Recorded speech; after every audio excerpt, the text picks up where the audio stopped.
Hello everyone, નિકિતાસ કિચનમાં તમારું સ્વાગત છે। આજે આપણે ખૂબ ટેસ્ટી શક્કરિયાનો શીરો બનાવીશું, જે ખાવામાં ખૂબ ટેસ્ટી લાગે છે અને બનાવવામાં એકદમ ઇઝી।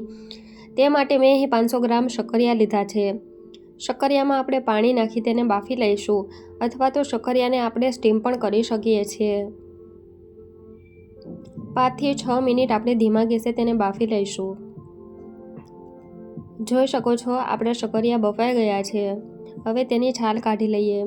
આપણા શક્કરિયાની સરસ મજાની છાલ નીકળી ગઈ છે। હવે તેને ખમણીની મદદથી આપણે ખમણી લેશું। ખમણવાથી કોઈ પણ પ્રકારના લમ્સ રહેતા નથી, એટલે દૂધમાં સરસ મજાના શક્કરિયા છે એ ભળી જાય છે।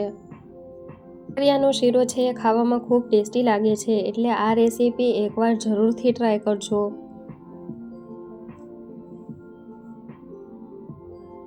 આપણા બધા શક્કરિયા સરસ મજાના ખમણાઈ ગયા છે, જોઈ શકો છો તમે।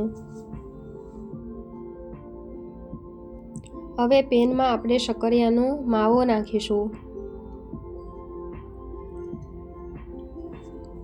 અને તેની અંદર 500 ml દૂધ ઉમેરીશું। ખૂબ સહેલું માપ છે, 500 ગ્રામ શક્કરિયા અને 500 ml દૂધ। ધીમા ગેસે આપણે શક્કરિયાના શીરાને બનાવવાનું છે।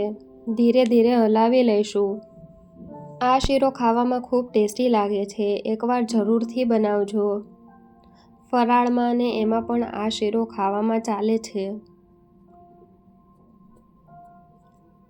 જોઈ શકો છો, અહીં શક્કરિયા અને દૂધ સરસ મજાના છે ભળી ગયા છે।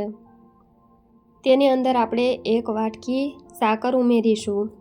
સાકરની જગ્યાએ તમે ખાંડ પણ ઉમેરી શકો છો। તમે જે પ્રમાણે ગળ્યું ખાતા હોય તે પ્રમાણે તમે સાકર યા તો ખાંડ ઉમેરી શકો છો। હવે તેને આપણે પ્રોપર મિક્સ કરી લઈશું। 5 થી 10 મિનિટ આપણે શીરાને છે એ ચોળવવાનું છે, જ્યાં સુધી શીરો ઘાટો ના થાય, અને આપણે તેને હલાવતા રહેવાનું છે, જેથી તળિયે બેસી ના જાય। આપણો શીરો છે એ સરસ મજાનો ઘાટો થઈ ગયો છે, તમે જોઈ શકો છો। અને આવા રેસીપીના રોજ વિડીયોઝ જોવા માટે અમારી ચેનલને સબસ્ક્રાઈબ કરવાનું ભૂલશો નહીં। હવે શીરાની અંદર આપણે જાયફળ નાખીશું, કાજુ અને બદામના ટુકડા નાખીશું અને ઘી નાખીશું। અહીં જાયફળનો પાવડર સાવ ઓપ્શનલ છે, તમે ના નાખો તો પણ ચાલે, તો પણ શીરો છે એકદમ ટેસ્ટી બને છે। જો તમને જાયફળનો સ્વાદ ભાવતો હોય તો તમે નાખી શકો છો, અને જો શક્કરિયાનો પ્રોપર ટેસ્ટ તમારે શીરામાં જોઈતો હોય તો તમે જાયફળને સ્કીપ કરી શકો છો। આપણો સરસ મજાનો શીરો છે તૈયાર છે। તમને અમારી આ શક્કરિયાના શીરાની રેસીપી કેવી લાગી તે કમેન્ટ સેક્શનમાં જણાવવાનું ભૂલશો નહીં। Thank you for watching. Like, comment, share and subscribe.